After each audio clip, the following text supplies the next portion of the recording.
I'm here today to talk to you about stress, and I'm going to jump right in, be upfront, and tell you that we're predisposed to experiencing stress.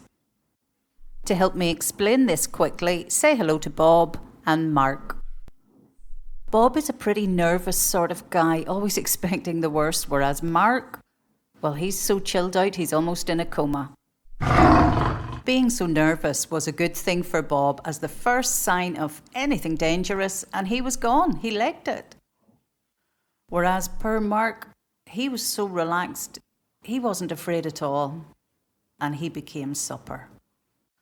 So the nervous, anxious people like Bob survived long enough for their genes to get passed down through the generations, and we still have this fear instinct with us today.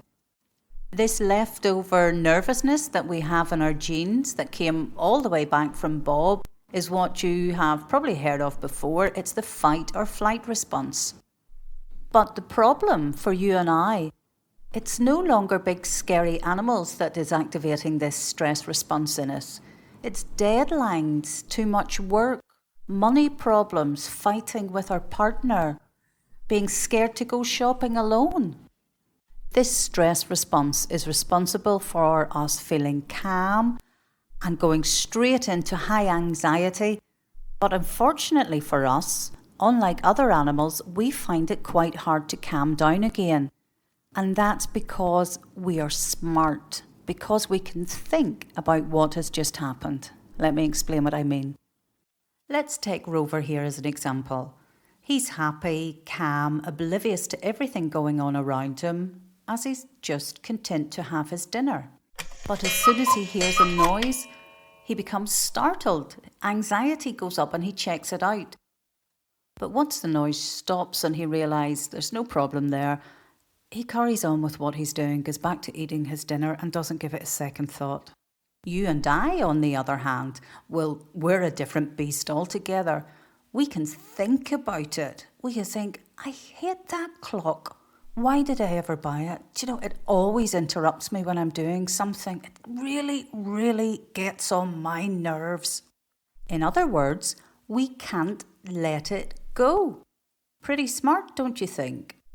This intelligence that you and I have, this capacity for thought, means that there is a stark difference between how you and I respond to stress and how Rover, the dog, responds to stress. And I have to say, we're not coming out on top here. Rover the dog goes quickly from being relaxed and happy to feeling anxious to feeling relaxed again. You and I, however, because we're smart, go from feeling calm to highly anxious, and we get stuck because we think about it. We keep this cycle going. We need to teach ourselves to relax again. And to explain this a little bit more, I'm going to talk about what is actually going on inside your brain when this happens. When something stresses you out, something happens inside your brain to tell your body how to respond appropriately. If you think back to caveman Bob, when something happened that stressed him out, the big scary bear, something happened inside his brain to tell him, look, it's time to run away here. Now, it doesn't matter if your stress is the ticking of the clock, your neighbours, your boss, the same thing is going to happen. Something in your brain gets activated. It's actually called the amygdala, but think of it just as an alarm bell preparing you for danger. But when this alarm bell starts ringing, quite unpleasant things happen in your body, which are way too much for the situation. Your heart beats faster, your digestion slows down, you're sweating, your face is red, as your body really is prepared to fight or flight. But if it's just a clock ticking, we really need then to take this apart in your brain and find out and identify what your stress triggers are. And that's what we're going to do right now. We're going to undertake a functional analysis of your own anxiety in your brain. A functional analysis, it allows you to pull this all apart rather than just feeling anxiety in situations and not being able to do anything about it. So the first thing that I want you to do is to identify your own stress triggers. So even if you have to carry a notebook with you or take notes in your phone, anytime you're feeling stressed, write it down. That could be if you're stuck in a traffic jam, waiting in line in the bank and it's going too slowly for you, waiting to have a meeting with your boss. Anything that you feel is causing you stress, just write it down. Now in step 2, this is all about pulling apart all of the things that are automatic that happen in a split second. Because remember, you can't fix anything unless you know what's going on. So once you have all your stress triggers written down, stop and notice what's actually going on for you. What are you thinking? What's the habitual thoughts? What's the habitual feelings? You might notice the same typical thoughts arising, like, this always happens to me. Why is this person taking so long? You might notice that your heart beats faster. If it's a meeting with your boss, you might have the habitual thoughts of, they're not going to like what I'm going to say. I'm going to look stupid. I'm going to look like an idiot.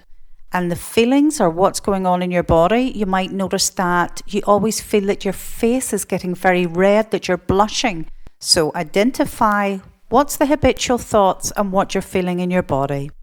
Once you've identified what sort of things can result in stress for you, your stress triggers, and you've been taking note of habitual thoughts and feelings and emotions, maybe like shame or guilt that you also have, the third thing that I want you to take note of is, what do you actually do? Like, for example, if standing in a queue makes you stressed and you're thinking, oh, I don't have time to do this, what are you doing? Maybe you're shuffling about, maybe you're tapping on your foot, maybe you're one of those tutters that goes, I don't have time for this. Or I'm trying to think of other typical things that people do. Sometimes when people are under pressure and feel stressed, the things that they do is work even more. They take on way too much work. They're multitasking. They don't stop for coffee. They skip breakfast. They skip lunch. They bring work home with them in the evening. Other things that fall under the category, what do you do when this is happening, is, do you find yourself going into the fridge and reaching for ice cream? Do you come home, have a glass of wine or a bottle of wine? Do you smoke more? All of those things are things that you do when you're under stress.